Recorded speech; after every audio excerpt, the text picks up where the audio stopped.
Washington DC থেকে গৃহহীন মানুষদের তাড়িয়ে দেওয়ার ঘোষণা দিলেন মার্কিন প্রেসিডেন্ট ডোনাল্ড ট্রাম্প। তিনি এই উদ্যোগকে অপরাধ দমন করার প্রচেষ্টার অংশ হিসেবেই দেখছেন।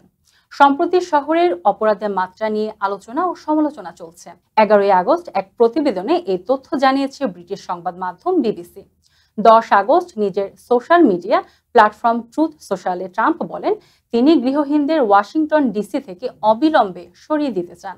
ট্রাম্পের এই ঘোষণা সামাজিক ও রাজনৈতিক অঙ্গনে ব্যাপক আলোচনা সৃষ্টি করেছে।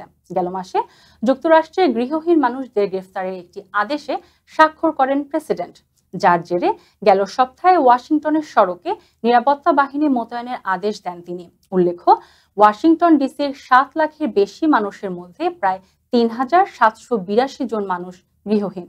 তাদের অধিকাংশ সরকারি আশ্রয়কেন্দ্র বা বাসস্থান থাকলেও প্রায় 800 জন রাস্তায় বসবাস করছেন।